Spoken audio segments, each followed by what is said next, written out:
Salam alaikum Azzoul Filaouen, bonsoir. On va rentrer aujourd'hui dans le vif du sujet sans avoir notre introduction habituelle, puisque on vient juste d'apprendre que les résultats jusqu'à maintenant c'est pas des résultats définitifs, c'est des estimations. Donc, par rapport aux législatives 2024, législatives françaises, la gauche donnait en tête, le Front républicain enraye la poussée du Rassemblement national. On va essayer de discuter avec nos invités par rapport à ces résultats. Qu'est-ce que cela veut dire pour la politique intérieure en France? Et donc, est-ce que c'est une surprise, cette poussée de la gauche, alors que beaucoup d'observateurs ont parlé de la victoire du Rassemblement national, donc de l'extrême droite. J'aurai le plaisir d'accueillir dans cette émission Youssef Farmaj, qui est maire de Bois-le-Roi, qui sera avec nous par Skype depuis la France, mais aussi Annie Abriel, écrivaine, professeure d'histoire et géographie. Elle sera avec nous par Skype aussi depuis la France. Mario Morisi, écrivain, journaliste, il sera avec nous depuis Marseille. Et Sofiane Adila, journaliste de Radio Sud Besançon, il sera avec nous depuis Besançon. Je ne sais pas si on a avec nous Sofiane Adila. Convaincu leurs proches. Non, on n'a pas avec Sofiane Adila. Est-ce que vous m'entendez, Sofiane? Je vous entends très bien. Là, il y a la représentante de Front Nouveau Populaire qui parle. Je vous laisse écouter son discours. Il était important de corriger les fake news, les vérités alternatives qui circulaient partout. Je voudrais remercier chacune et chacun des électrices et des électeurs de la circonscription. Les hommes et les femmes de gauche qui se sont mobilisés en force dès le premier tour. Mais aussi les électeurs du centre qui avaient tout un tas de raisons de ne pas voter et qui, jour après jour, se sont dit qu'il était décidément impossible d'envoyer un député d'extrême droite de plus à l'Assemblée. Ce résultat nous oblige ici. Ils ont fait un geste démocratique qui n'a pas dû être facile pour eux et ils méritent notre respect. Ils méritent d'être traités avec dignité. Sofiane, très bien. Sofiane, est-ce que vous m'entendez, Sofiane? Est-ce que vous m'entendez, Sofiane? Oui, je vous entends très bien. Très, très bien. Donc là, je ne sais pas si vous avez quelqu'un qui pourra un peu nous éclairer par rapport donc. Là, on se retrouve. Est-ce que vous m'entendez comme ça? Oui, on vous entend, Sofiane. Très bien. Donc, comme vous avez vu, le nouveau Front Populaire a eu la majorité en France. Donc, le stress est fini. Les Français, ils étaient stressés. Ils ont passé une semaine dans le stress. Donc, aujourd'hui, ça va. Ils sont bien. Ils sont heureux. Comme vous le voyez sur les images, tout le monde est content. Très bien. Sofiane, on va vous laisser juste un petit moment, si vous pouvez nous trouver quelqu'un qui représente donc le Front Populaire, qui pourra peut-être faire une petite intervention par rapport à ces résultats. On va aller à Annie Abriel, qui est écrivaine, professeure d'histoire et géographie, auteure de 3 livres. Elle est aussi investie dans le domaine associatif et celui des droits de l'homme. Elle est avec nous via Skype depuis la France.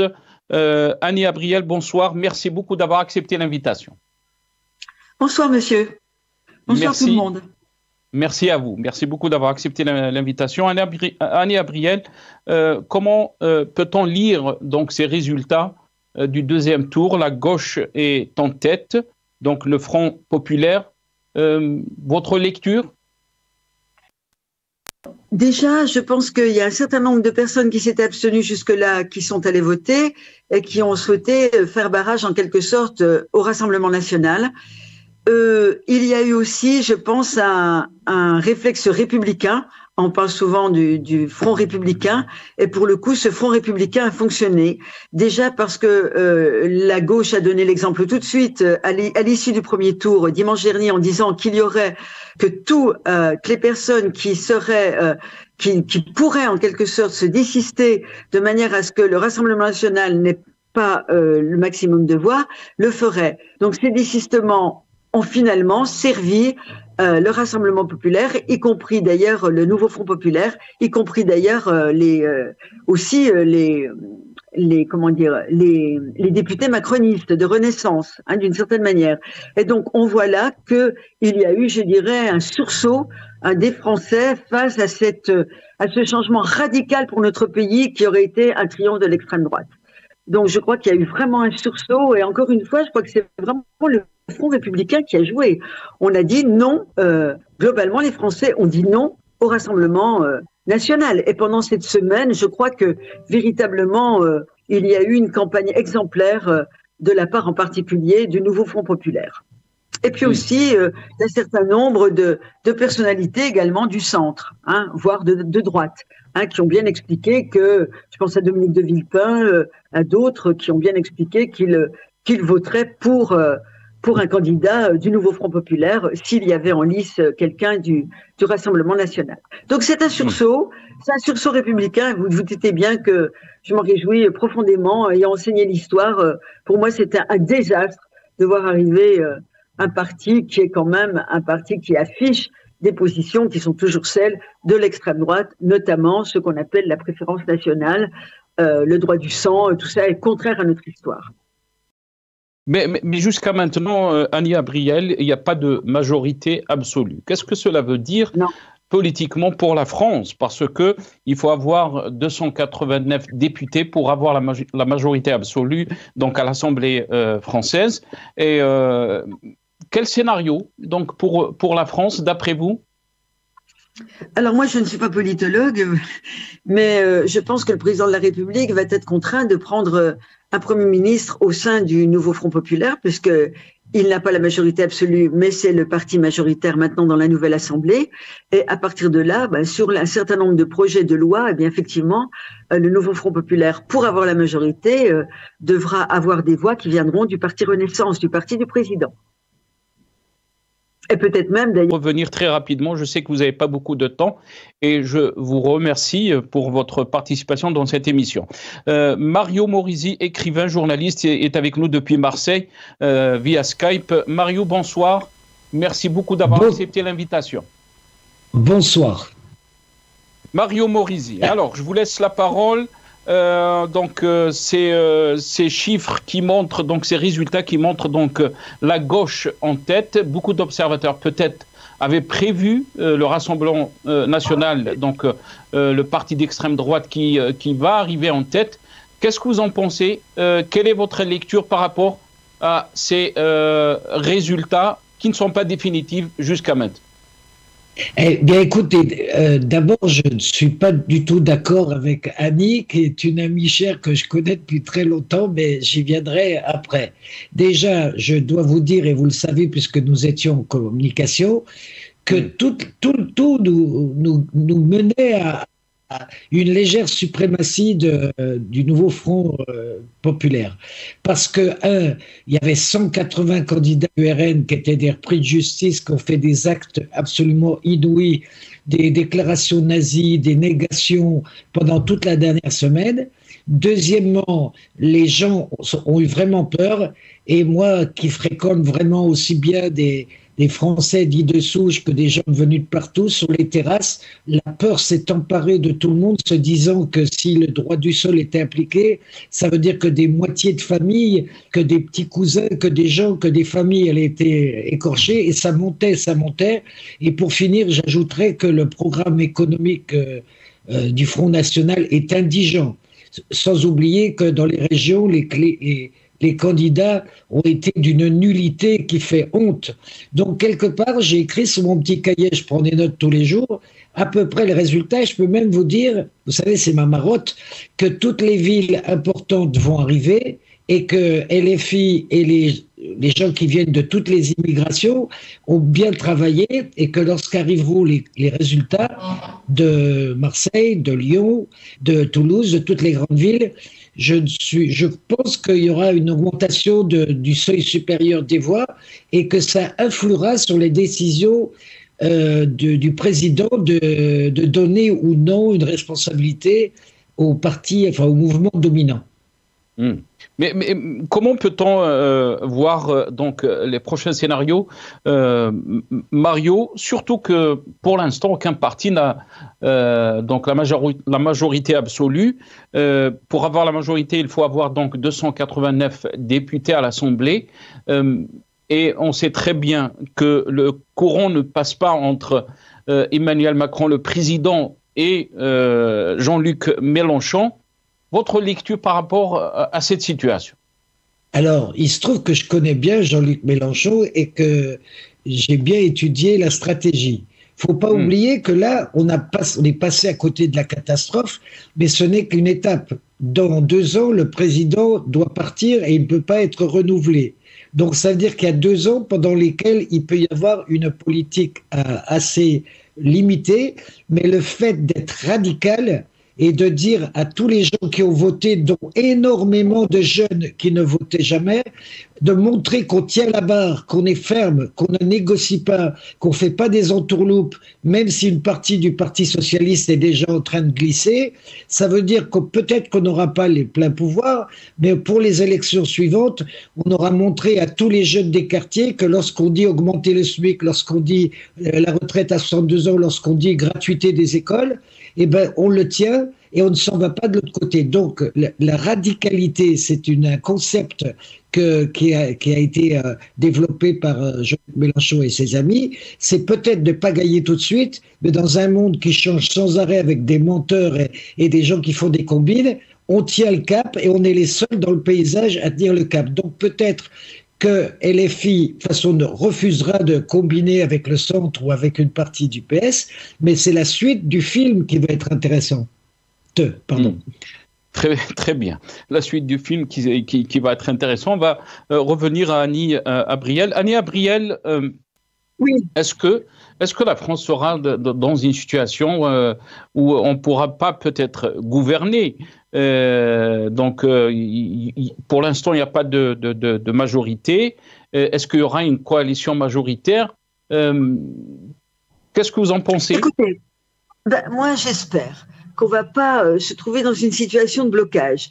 Et bon, alors, le nouveau Front populaire a la majorité, mais comme vous l'avez fort bien signalé, n'a pas la majorité absolue, donc il va falloir qu'il se trouve des alliés.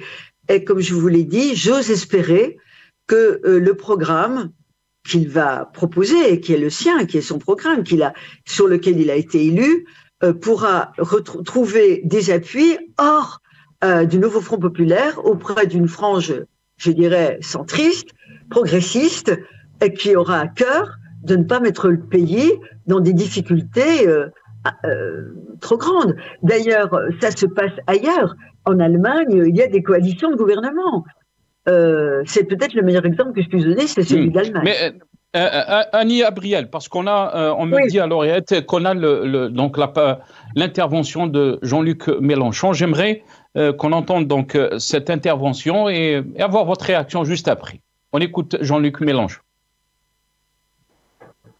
Le Rassemblement national est loin d'avoir la majorité absolue que les commentateurs lui prédisaient il y a une semaine à peine. C'est même tout le contraire. C'est un immense soulagement pour une écrasante majorité de personnes dans notre pays, celles qui constituent la nouvelle France comme celles qui l'ont toujours aimée de passion républicaine. Ces personnes se sont senties menacées terriblement. Désormais qu'elles se rassurent, elles ont gagné.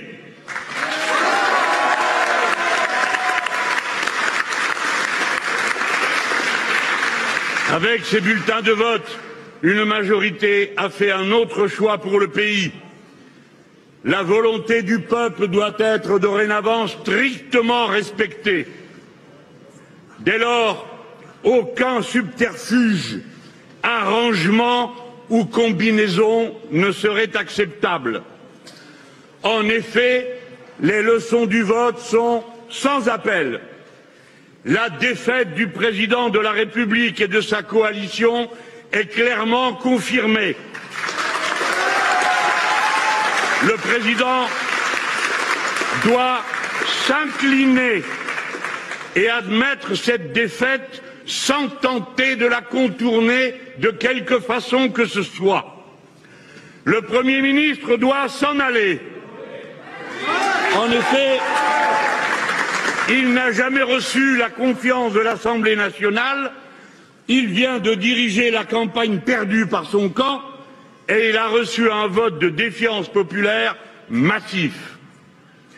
Le président a le pouvoir, le président a le devoir d'appeler le nouveau Front populaire à gouverner.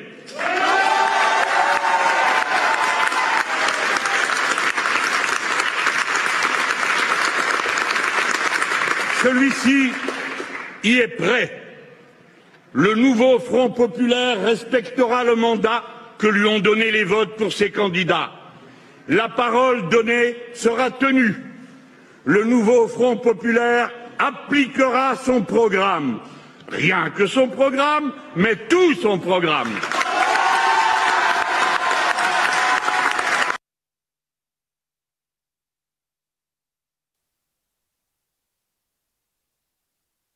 La réaction donc de Jean-Luc Mélenchon après donc ces résultats qui ne sont pas définitifs, il faut le rappeler. On va écouter ou regarder cette vidéo donc qui montre ces résultats et je reviens juste après mes invités.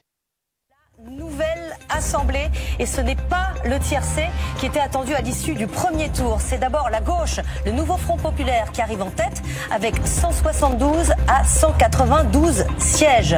Vient ensuite Ensemble, la coalition présidentielle avec 150 à 170 sièges. Puis enfin le RN et ses alliés avec notamment les amis d'Éric Ciotti, 132 à 152 sièges. C'est une énorme surprise. LR et les divers droites se maintiennent bien, 57 à 67 sièges, puis les divers gauches, entre 13 et 16 sièges, et l'UDI et les divers centres, 6 à 8 sièges. Les premières réactions, vous le voyez dans les QG de campagne. Annie Abrial, je reviens à vous très rapidement.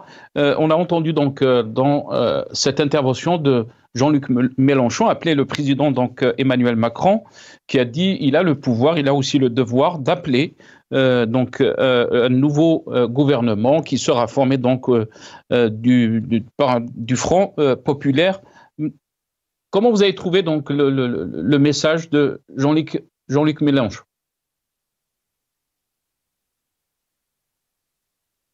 Message que je trouve un peu, comment dire, bon, il me semble qu'il commence de manière un peu autoritaire à dire, voilà, ce que doit faire le président. Bien sûr que le président de la République est ministre dans la majorité qui est celle qui est sortie des urnes. Et je vois pas du tout comment Emmanuel Macron pourrait faire autrement que de prendre un Premier ministre dans le nouveau Front populaire. À mon avis, c'est ce qu'il va faire.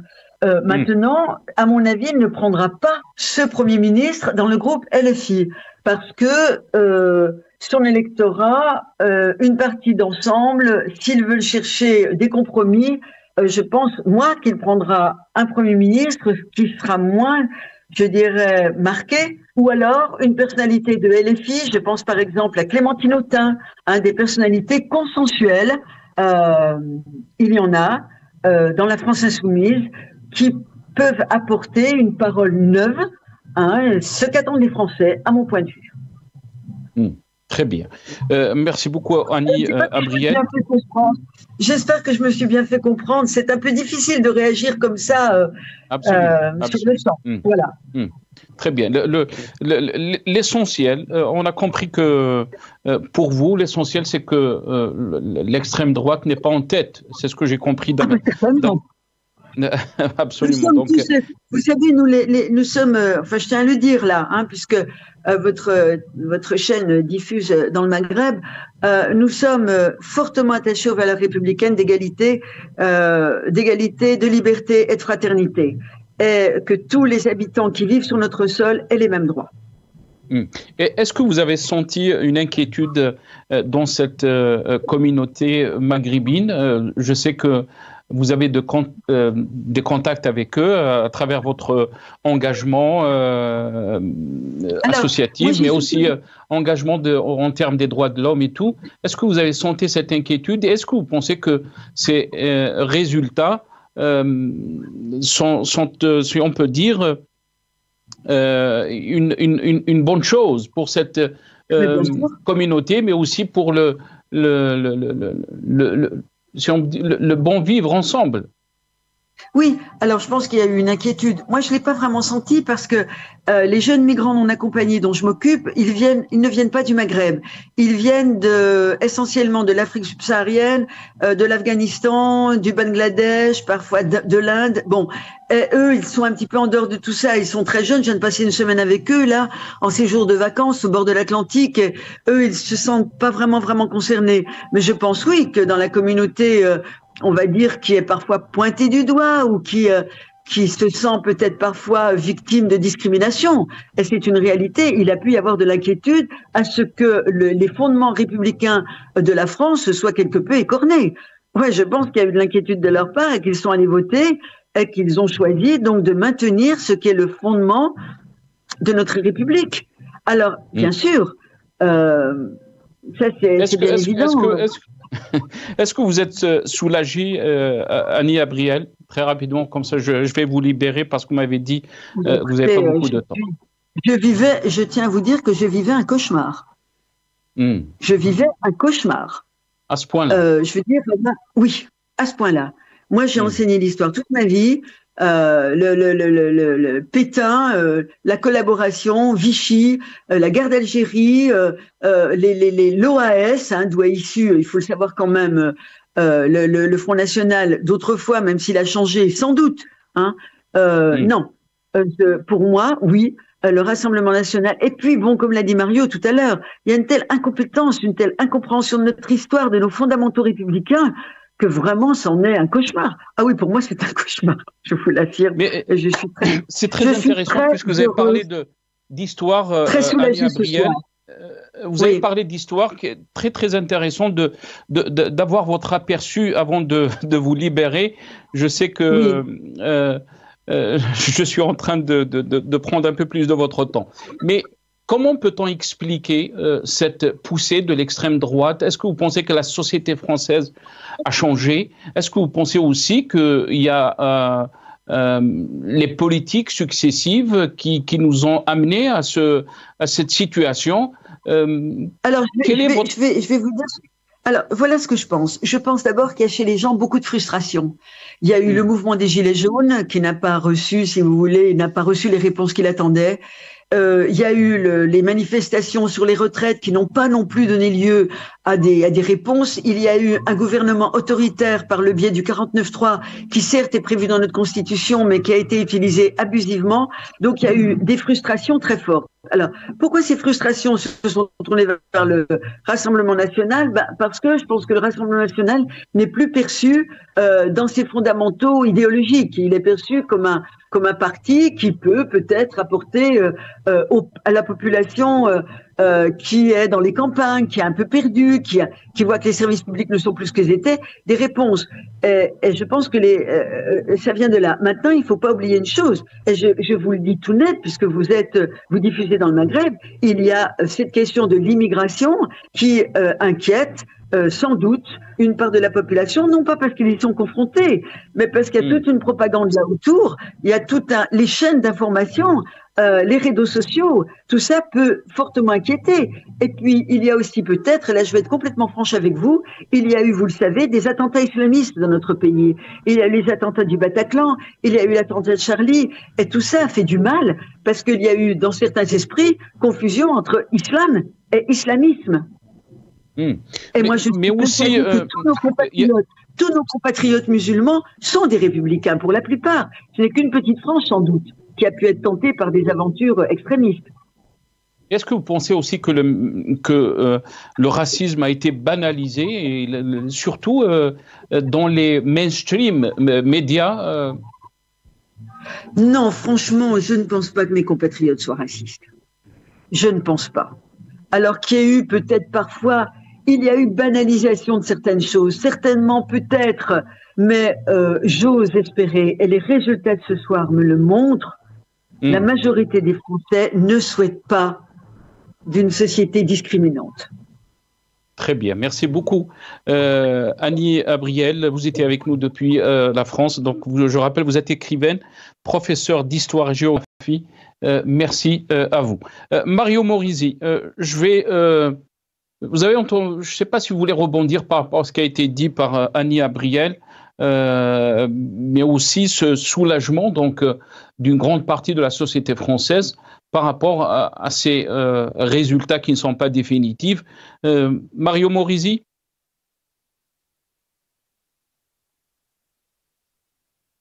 Les différents sujets assez rapidement.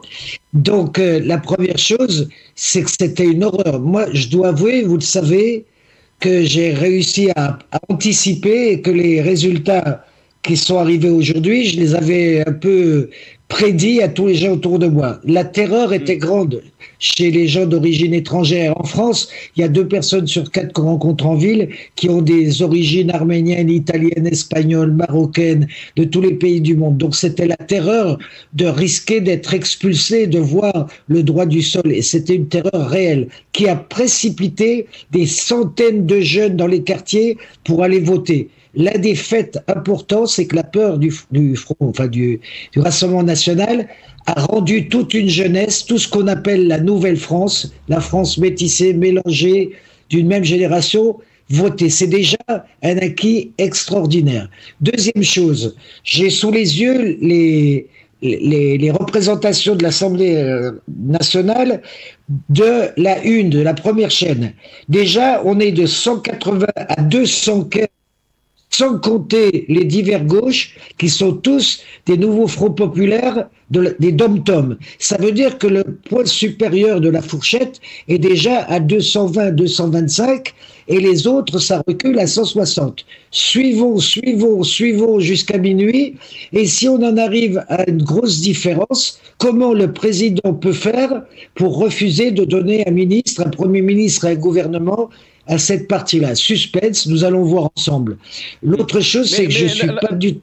La question qui s'impose, Mario, la question qui s'impose, c'est que quand on analyse ces estimations, ces résultats qui ne sont pas définitifs, on vient à la conclusion que la France apparaît ingouvernable. Alors, je vais vous dire, parce que je la connais un peu bien, la stratégie de la gauche de transformation. Ça s'appelle la France insoumise. C'est pour l'insurrection citoyenne, c'est-à-dire une révolution comme celle de 1789, mais en allant voter, en expliquant l'économie aux gens, en créant des assemblées, en essayant de transmettre de ceux qui savent à ceux qui savent moins, pour fabriquer tout un tissu avec des assemblées permanentes, avec des gens qui travaillent dans l'aide aux pauvres, avec d'autres qui travaillent dans l'économie. Et l'idée, c'est que même si on est que, mettons, je dirais 95 ou 100, parce que je crois qu'il y a à peu près ça, 100 la France insoumise de Mélenchon, et puis 64 PS, puis d'autres un peu moins, on ne négociera pas parce qu'on mise sur toute cette jeunesse qui a cru dans ce qu'on a dit, et ce sont peut-être 2-3 millions de jeunes qui ont cru Jean-Luc Mélenchon, Clémence Guettet, et qui les ont vus résister à des tombereaux d'insultes,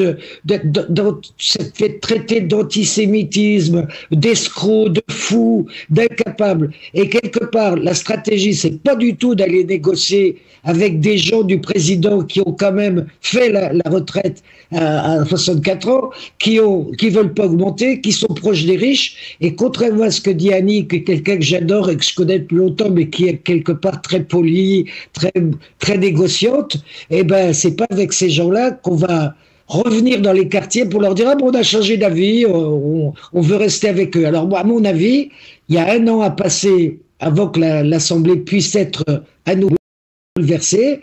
Et l'idée, ça va être de convaincre. Et les autres, s'ils veulent gouverner sur une politique absolument injuste, eh ben, ils seront mis devant leurs responsabilités. Très bien. Mais il faut rappeler aussi, Mario, et je vais vous laisser peut-être rebondir par rapport à ça, parce qu'on a été rejoint par Youssef Aramache, c'est que Emmanuel Macron ne veut pas de Jean-Luc Mélenchon et de la France insoumise. Je vais vous laisser après la parole pour réagir à ça. Mais on a été rejoint donc par Youssef Aramache, maire de Bois-le-Roi, qui est avec nous via Skype depuis la France. Donc, Youssef Aramache, bonsoir. Merci beaucoup d'avoir accepté l'invitation. Marhaba bik. Merci à vous. Merci, marhaba à tout le monde. Merci beaucoup, Youssef Aramache. Youssef Aramache, vous êtes maire de Bois-le-Roi. Donc, comment vous avez trouvé ces résultats, Youssef? Est-ce que c'est une surprise, donc cette percée de la gauche? Pour l'instant, ça reste des estimations, mais la gauche est en tête. Bah, à la fois, c'est vrai qu'une surprise, mais à la fois soulagé aussi. Il faut l'avouer que, comme j'avais dit ultérieurement sur nos dernières rencontres, il y a une préférence quand même vers une gauche sociale et démocratique que l'extrême droite. Après, le report de voix, il était quasi total sur mon village, entre la gauche et Horizon, ou ce qu'on dit ensemble, la majorité présidentielle. Mais je reste, là on voit qu'il y a 3 blocs qui se sont formés. La France reste encore dans ce doute-là de gouvernance. J'espère que les prochains jours, on verra un peu la lumière et qu'il y aura une convergence des idées, des programmes pour pouvoir gérer le pays. Donc voilà, mon inquiétude reste encore suspendue à à quoi on va aboutir, surtout qu'en France, on n'a pas cette culture du compromis comme en Allemagne ou ailleurs. Et je vois mal les 2 programmes, celui du Front de gauche et celui de Ensemble, la majorité présidentielle, converger vers quelque chose qui peut être plausible et acceptable par le pays. Vous aviez dit, Youssef, soulagé. Pourquoi soulagé d'après vous? Donc, est-ce que vous avez senti donc cette peur surtout les Français d'origine étrangère, surtout maghrébine, Youssef? Ouais, c'est vrai que, comme je le dis à chaque fois, il y avait un focus sur nous, les binationaux. Même ça a été clair et net sur le programme en essayant de nous éliminer sur certains postes sensibles. D'ailleurs, je me posais la question, la position d'un élu local comme moi, un maire qui gère des budgets, qui a accès aussi à la préfecture et quelques ministères. Est-ce que c'était vraiment un poste sensible aussi et qu'il fallait nous éliminer à ce niveau-là? Et après, un soulagement, c'est vrai. Moi, on a cette culture de gauche qui est ancrée dans le peuple français et qu'on connaît bien. Donc les programmes, ils étaient à peu près clairs, chiffrés. On avait des gens qui avaient un vécu.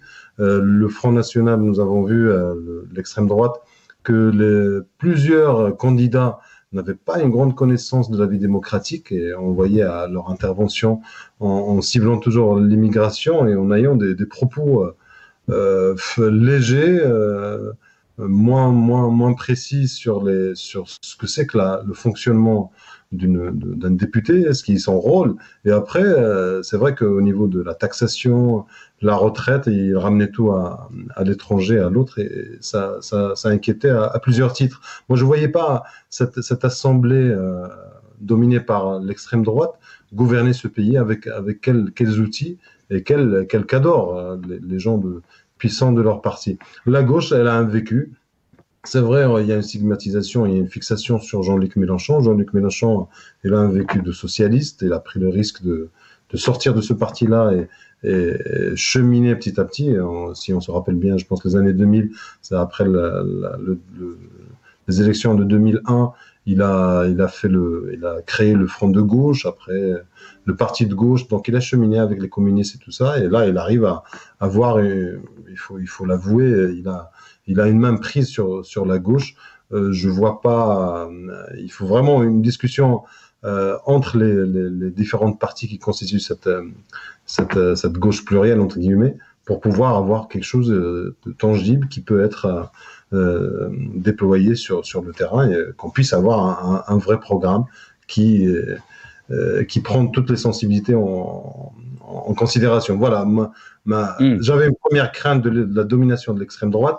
Maintenant, à ce niveau-là, il y a un vrai soulagement démocratique, humain, tout ce que vous voulez.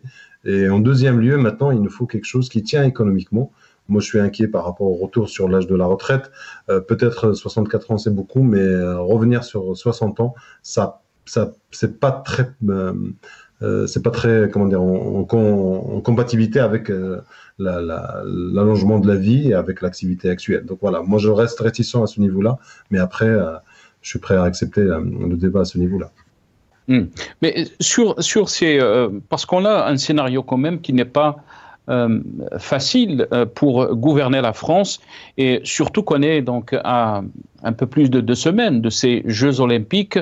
Est-ce que vous pensez que la France sera dans une situation de blocage, puisque donc le président Emmanuel Macron avait déclaré qu'il ne veut pas de Jean-Luc Mélenchon et de la France insoumise, alors que la gauche est en tête dans ces résultats? Comment vous voyez donc les choses dans les prochains jours, les prochaines semaines? Honnêtement, il faut qu'on change un peu de paradigme, de logiciel, de façon de penser. Je dis maintenant, le peuple n'a pas tort, le peuple n'a pas raison. C'est une citation de Aimé Césaire. Il faut prendre en compte cette expression-là. Elle est massive. Là, on tourne autour de 67% de vote. Elle est claire. Il y a 3 blocs qui se distinguent. Maintenant, il faut voir les personnes avec qui on a une convergence. Si on commence à stigmatiser, dire pas de Macron, pas de Gabriel Attal, pas de Jean-Luc Mélenchon, on n'ira pas très loin. Parce que il faut pas nier cette dominance de la France insoumise sur la pensée de gauche.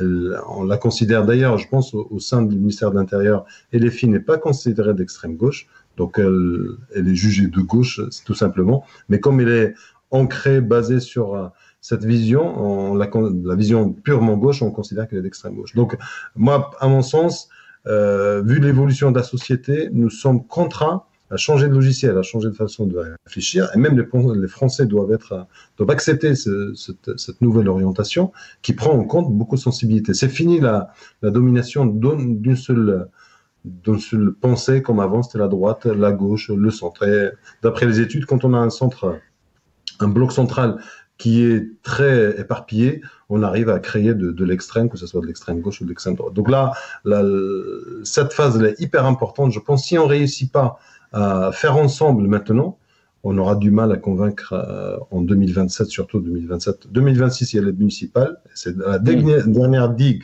où les Français croient encore à l'élu local, à son action. Et la deuxième digue, c'est les présidentielles 2027. Et après, il y a 2028 avec les régionales et départementales. Donc là, on a vraiment 3 ans pour construire une vraie pensée politique qui est dans le compromis, dans l'écoute de l'autre. Et il faut arrêter avec cette stigmatisation. Je rejoins la personne qui est intervenue juste avant moi sur dire tous les propos sont soit antisémites, racistes, et qu'on ferme le débat avec des jugements parfois hâtifs, parce qu'un antisémitisme, c'est clair, les personnes qui sont condamnées pour l'antisémitisme, on les connaît, pour les racismes aussi.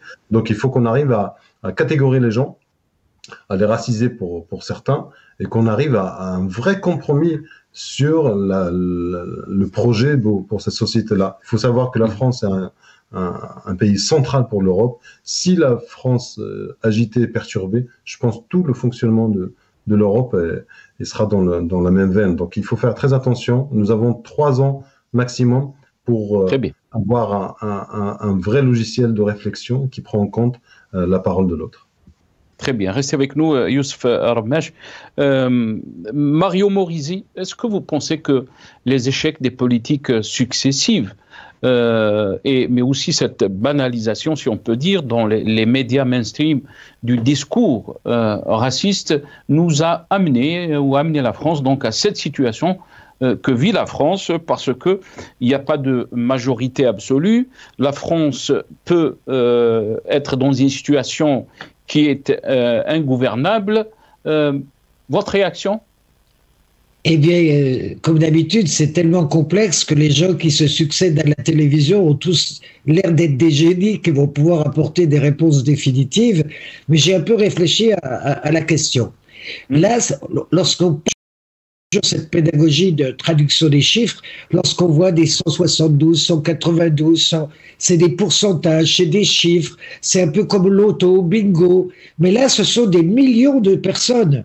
Il y a peut-être 13 ou 14 millions de personnes qui ont voté pour la gauche, moins pour les autres, mais des millions de gens qui se sont levés, qui ont eu peur, qui ont pris sur leur temps, qui ne sont pas partis en vacances. C'est de la matière humaine, c'est des gens à qui, pour ce qui est du nouveau Front populaire, on a promis un programme, que le programme, tout le programme. Et donc, si lorsqu'on leur dit vous allez être augmenté à 1600 € net de SMIC, la retraite à 64 ans va être ramenée à 62 dans un premier temps, la cantine sera gratuite pour vos enfants à la rentrée. Ils sont tous bougés de peur du monstre, de la bête brune qu'on connaît si bien, mais ils ont aussi entendu et entendu les promesses, et pour une fois, ils ont cru et ils ont été votés en famille. Moi, j'ai vu des familles entières qui ont ramené la grand-mère pour leur dire un petit peu ce qui se passait. Comment voulez-vous que LFI, qui est le moteur, faut être honnête, il y avait personne, il y avait 1,8% en 2007 avec Marie-Georges Buffet, et ça arrivait à 22% présidentiel, et là, on l'emporte. Tous les autres se sont mis dans le sillon. Donc, la vision de LFI, c'est qu'il faut arrêter de négocier sans arrêt et d'enlever les cadeaux pour le peuple les uns après les autres, et qu'il faut concrètement respecter quelques-unes de ces paroles. Alors, pour conclure, je vous dirais que Jean-Luc Mélenchon, encore une fois, que je connais, que j'ai emmené en voiture, avec qui j'étais à la fac, en même temps que j'ai étudié, dont j'ai été compagnon de route pendant un moment, je peux vous dire que sa stratégie est claire. Il n'a jamais eu envie d'être Premier ministre. Il a toujours considéré que parmi les jeunes qu'il a formés, ils sont hyper brillants, on les a vus pendant 2-3 mois s'expliquer, et que quelque part, c'était le paratonnerre. Donc on a tapé sur le vieux Mélenchon, et vous avez vu le résultat c'est 220 voix ou je sais pas quoi. Donc quelque part, il n'a pas du tout l'intention, il est habile, donc il va dire, je ne veux m'allier qu'avec des gens, et si il y a le Premier ministre, je ne sais pas quoi, une des insoumises qu'on a vues. Alors, mon ami disait Clémentine Autain, c'est un peu peu probable parce que Clémentine Autain a un peu trahi et qu'elle s'est déjà exclue de la France insoumise. Mais bon, ça, c'est des bêtises. Mais quelqu'un de modéré qui peut les gens, et à partir de là, lui, c'est les présidentielles qui guettent. Parce que pour être très honnête, c'est un colosse, c'est un géant de l'histoire. Alors on l'aime pas, il est exagéré comme tous les géants de l'histoire, mais quelque part, il n'avait pas du tout envie d'être à Matignon, à gérer une bagarre de frères entre 5 cas. Très bien. Restez avec nous, Mario Morisi. Je vais revenir vers vous, puisqu'on a été rejoint aussi par Karim Tabou, opposant politique. Il est avec nous depuis Alger. Il faut rappeler aussi que cette élection aussi est très attendue, si on peut dire, les résultats de cette élection très attendus aussi en Algérie, puisque ce qui se passe en France influence aussi un peu ce qui se passe en Algérie. Il y avait cette peur donc de la poussée du Rassemblement national, de l'extrême droite, mais aussi les accords de 1968 concernant l'immigration. Est-ce que donc ces accords vont être, si on peut dire, peut-être modifiés ou pas? Pour l'instant, on ne sait pas, puisqu'il n'y a pas le Rassemblement national qui est au pouvoir. Mais on va faire réagir Karim Tabou par rapport à cette relation qu'il y a entre l'Algérie et la France. Avant de donner la parole à Karim Tabou, on va écouter Xavier Driancourt, l'ancien ambassadeur français à Alger. Qu'est-ce qu'il avait dit par rapport donc à cette relation entre l'Algérie et la France? Je disais que l'Algérie, c'est de la politique intérieure française et de la politique étrangère, mais inversement, pour l'Algérie, pour le gouvernement algérien, la France, c'est de la politique intérieure algérienne. Et donc, l'instrumentalisation de la France, l'utilisation de la France à des fins politiques dans les campagnes électorales. C'est toujours facile, usuel de pouvoir critiquer, taper, insulter la France qui est l'ancien colonisateur. C'est un argument facile. Donc, effectivement, pour les autorités algériennes, la France, c'est de la politique intérieure algérienne et on l'utilise en tant que telle. Pour la population, je serais plus nuancé parce que moi, je n'ai jamais rencontré d'hostilité à mon encontre en tant qu'ambassadeur et comme vous le rappeliez, j'y ai passé presque 8 ans. Donc, pourquoi? Parce que les Algériens savent que les autorités utilisent ce phénomène en permanence comme argument politique. Et puis, tout simplement parce que chaque Algérien a de la famille en France, un oncle, une grand-mère. Et donc, voilà, la France, c'est aussi le pays qui est... Xavier Drioncourt, donc ancien ambassadeur français à Alger. Karim Tabou, bonsoir. Merci beaucoup d'avoir accepté l'invitation. Très ravi de vous retrouver dans cette émission. Merci de l'invitation. Salutations à vos invités et à nos téléspectateurs. Merci Karim Tabou. Karim Tabou, comment peut-on lire ces résultats donc, qui ne sont pas définitifs des élections législatives françaises? Donc, beaucoup d'observateurs avaient parlé d'une poussée et peut-être même d'un gouvernement potentiel de l'extrême droite. Pour l'instant, c'est la gauche donc, qui est en tête. Votre réaction, Karim Tabou? Merci encore une fois. Je pense que cette élection, les conditions dans lesquelles a été prise la décision d'aller vers ces élections et puis ces incidences directes sur le débat, sur le sentiment de l'Algérien, puisque une élection législative qui se passe en France a, nous le savons tous, des conséquences et des retombées directes sur l'Algérie. Au fait, en Algérie, il y a eu une double peur. La peur du régime d'abord.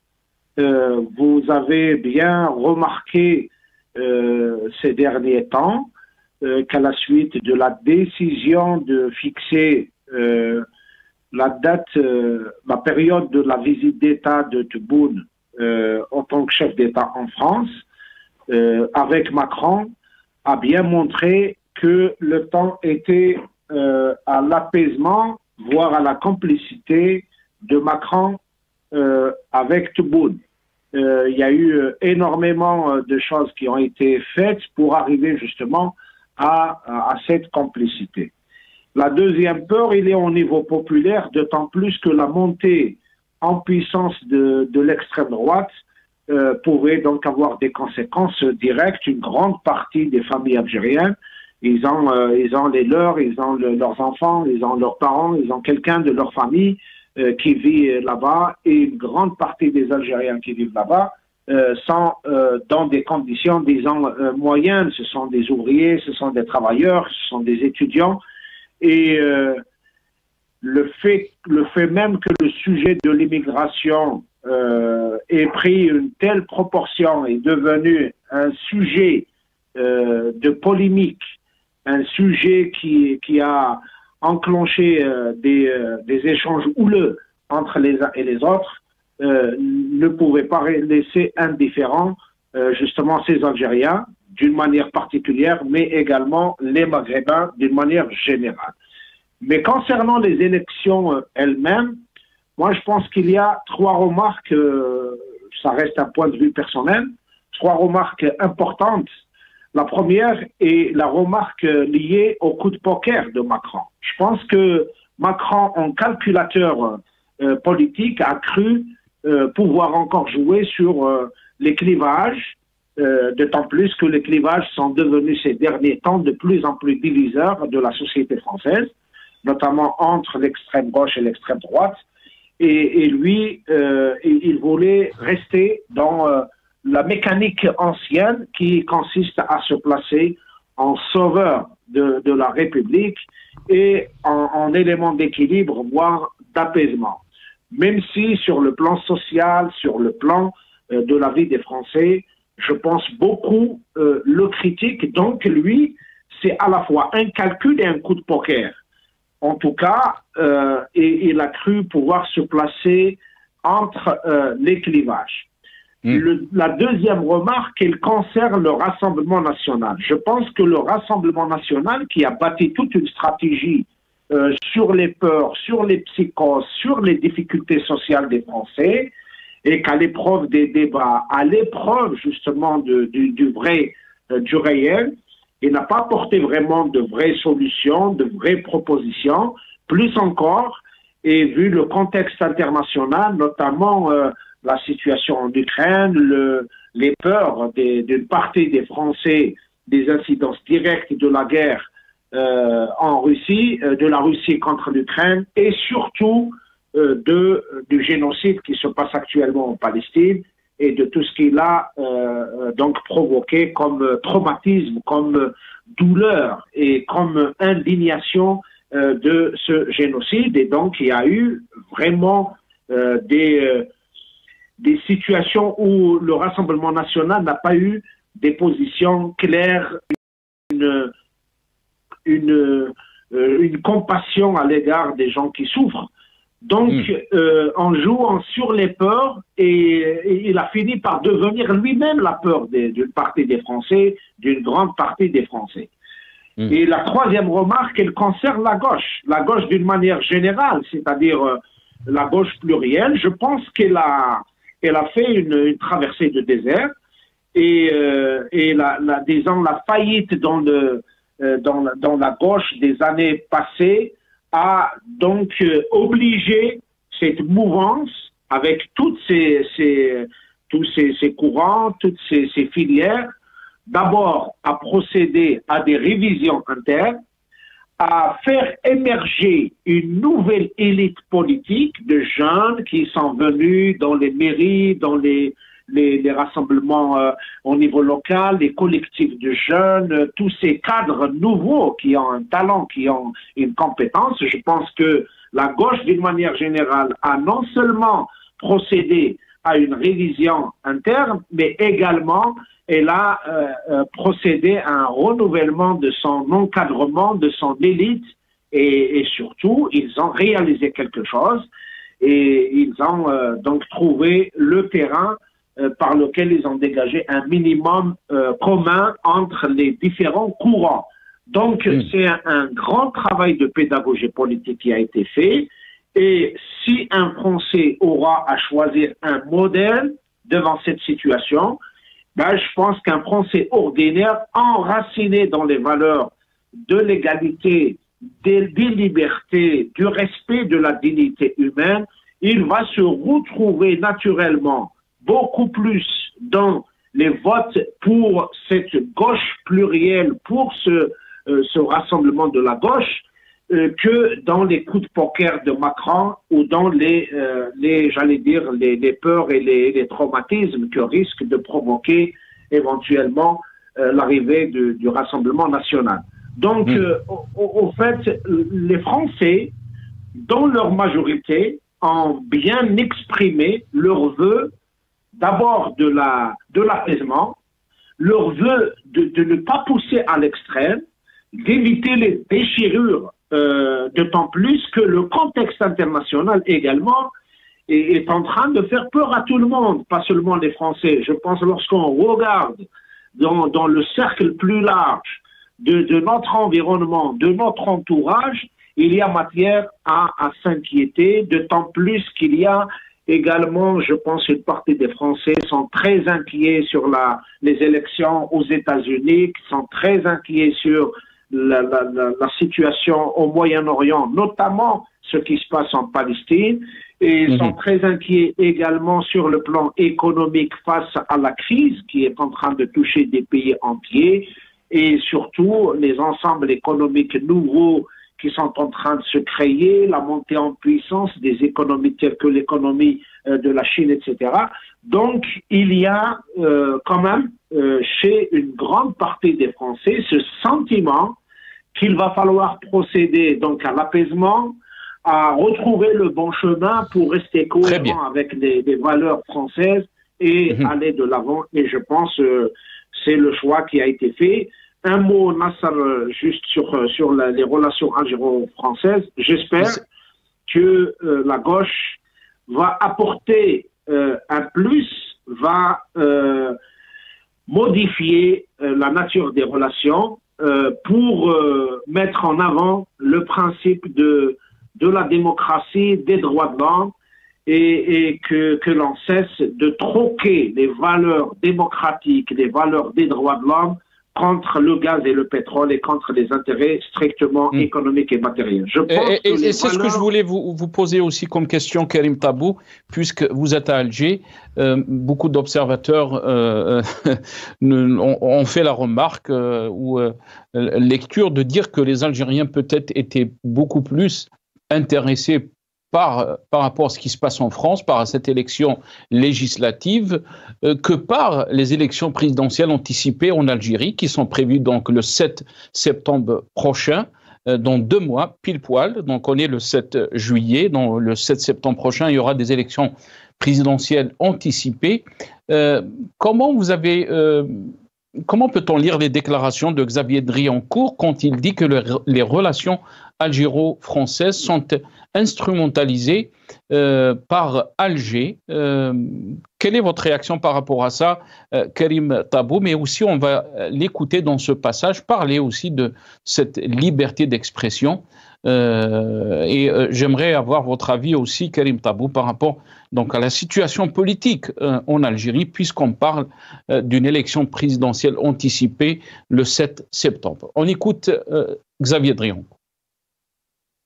Dans le métro à Paris, dans la rue, je suis sans arrêt arrêté par des Algériens qui me disent « Ah, vous êtes l'ambassadeur de France en Algérie, vous avez raison de dire tout ça, vous êtes le seul qui pouvait avoir la liberté de dire des choses sur l'Algérie. Nous, Algériens, on ne peut pas le dire. » Donc ça m'arrive tous les jours. Hein. La jeunesse algérienne aspire à autre chose que le choix entre l'ennui et la mosquée. Hein. Karim Tabou, je reviens à vous. Donc, si vous voulez rebondir par rapport à ces questions, mais aussi comment peut-on lire aussi la situation en Algérie? On est à 2 mois de cette élection présidentielle. Quoi qu'on dise sur les élections en France, il y a un respect, il y a une démocratie. On respecte le choix du peuple français, même si ce choix peut-être s'oriente vers l'extrême droite. Qu'est-ce qu'il en est de l'Algérie, Karim Tabou? Oui, bien sûr. D'abord, je commence par la relation entre l'Algérie et la France. Je rappelle et je reprends une expression de l'ancien Premier ministre français, Lionel Jospin. Il a été sollicité, je pense, à donner un éclairage, une clarification sur l'assassinat d'Adil Sidi. Il avait répliqué en disant que la France était contrainte dans son expression lorsqu'il s'agit des relations avec Alger. Et malheureusement, cette logique continue, d'autant plus qu'il y a deux façons de voir. D'abord, du côté du pouvoir algérien, il a toujours su jouer sur les rivalités gauche-droite, tout en étant avec la gauche et avec la droite en même temps. La question des intérêts a toujours pris le dessus et malheureusement, et ça continue, les relations algéro-françaises ne se déroulent pas au niveau institutionnel, elles sont sous le monopole absolu des services. Ce sont les services de part et d'autre qui gèrent les relations entre Alger et Paris. Et tout le monde mais vous avez exprimé, Karim Tabou, vous avez exprimé votre souhait que si la gauche, par exemple, arrive au pouvoir, forme un gouvernement, qu'il voit un peu les aspirations du peuple algérien. C'est ce que vous avez dit. Oui, bien sûr. Alors, sur une autre remarque concernant les élections, vous avez évoquer les deux élections, même si en Algérie, tout le monde sait que l'anticipation qui va avoir lieu le 7 septembre, c'est beaucoup plus une anticipation de mandat qu'une anticipation d'une élection. Tout le monde sait, vu les faits sur le terrain, le chef de l'État qui prononce un discours depuis le ministère de la Défense, le chef de l'État qui reçoit les partis politiques comme chef de l'État, donc qui leur trace une ligne de conduite, le chef de l'État qui n'arrête pas d'annoncer aux Algériens des choses, des réformes importantes, entre guillemets, pour l'horizon 2027-2028, le chef de l'État qui prépare une visite d'État en France, tous ces éléments-là attestent que les élections au niveau du pouvoir, ils sont terminés. Maintenant, le 7, il va y avoir ce jeu, ce théâtre qui va donc répartir les rôles entre les uns et les autres. Personnellement, j'arrête pas d'espérer qu'une élite politique en France puisse prendre conscience de nos souffrances, non pas pour qu'ils viennent en aide, nous ne demandons pas de l'aide, mais nous voulons que cette élite-là s'impose un minimum d'éthique envers les valeurs qu'elle proclame elle-même. Nous ne pouvons plus accepter que les relations algéro-françaises soient régies par une loi. Tantôt, c'est une loi qui divise. Lorsqu'on parle de notre monnaie, le dinar vis-à-vis de l'euro, nous sommes obligés de multiplier par 10, par 15, par 20. Et lorsqu'on parle des élections, nous sommes devant un pouvoir qui divise par 100 les normes démocratiques, qui fait l'élection comme il veut, qui ne respecte aucune valeur démocratique, etc.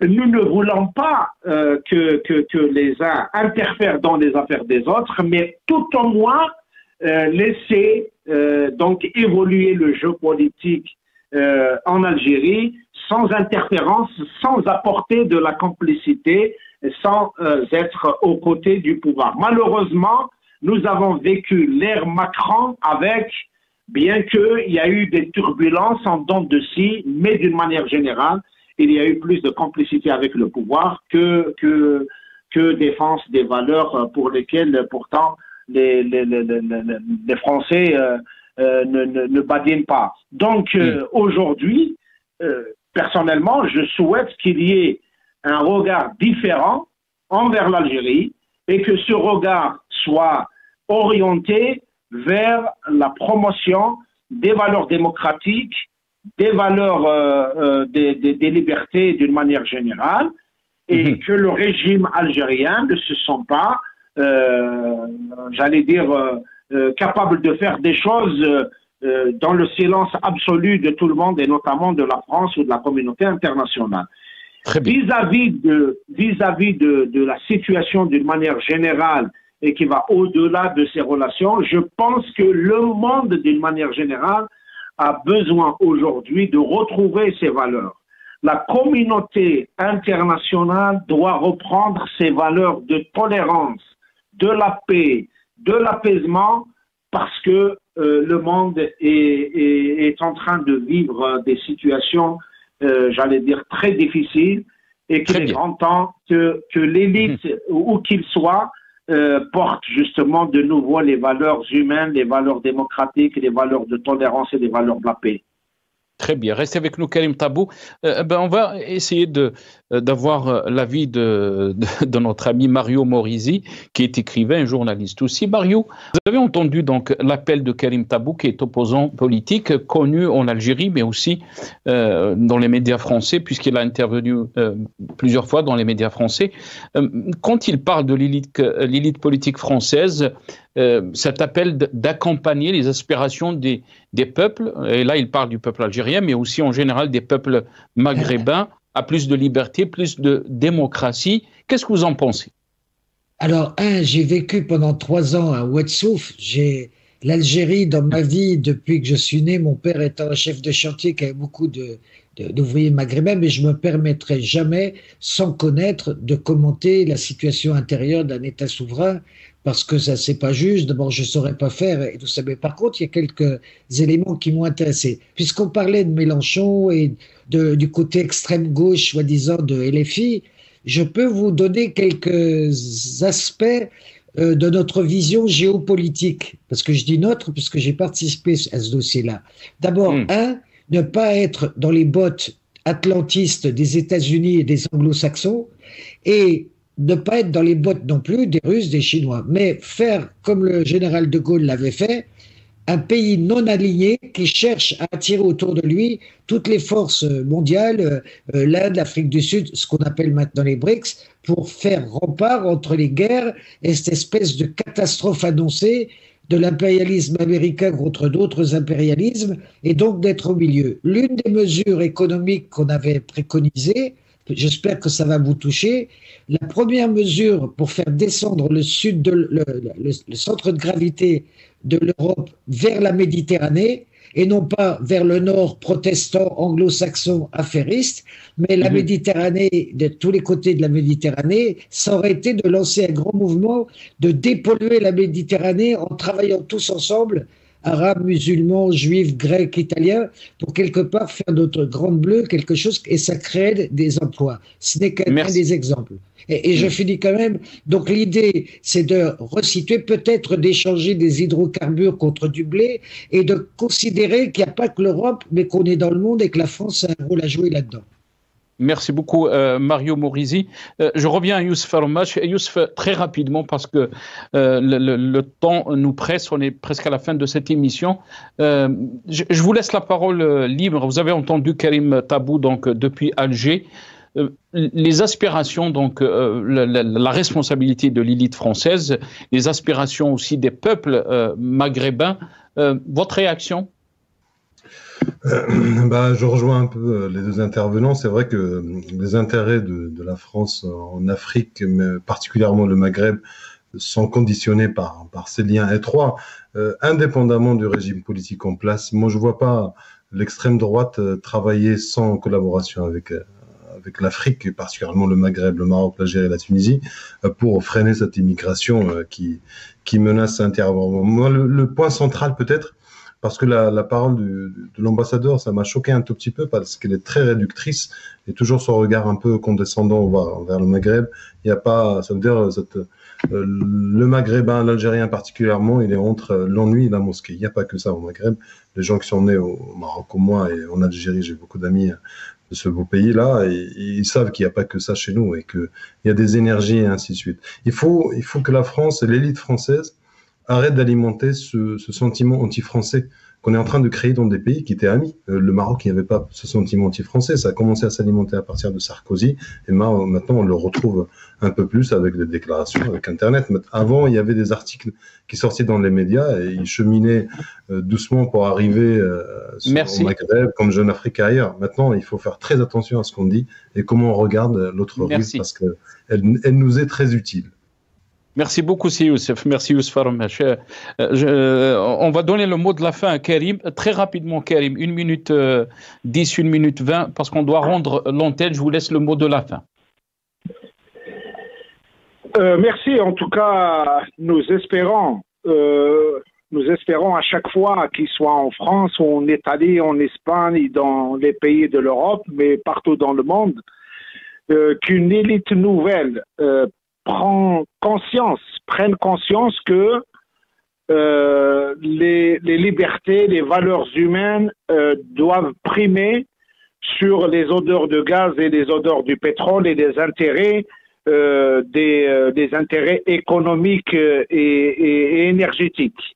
Quoique le monde est fondé sur des économies qui cherchent des extensions, qui cherchent à réaliser des profits, etc., mais les économies les plus développées, ce sont les économies qui mettent au cœur de leur développement le développement de l'humain, le respect de l'humain, des valeurs humaines. Merci. Pour revenir à nos relations spécifiques entre l'Algérie et la France, nous avons besoin de voir émerger une nouvelle élite démocratique capable de sortir toute la région du sous-développement. Merci beaucoup Karim Tabou. Merci. Merci à vous, Karim Tabou. Je rappelle, vous êtes opposant politique, vous êtes avec nous depuis Alger. Merci à Youssef Armesh, maire de Bois-le-Roi. Merci à Annie Abriel, écrivaine, professeure d'histoire et géographie. Merci à Mario Morizet, écrivain et journaliste. Merci à vous, chers téléspectateurs. Voilà.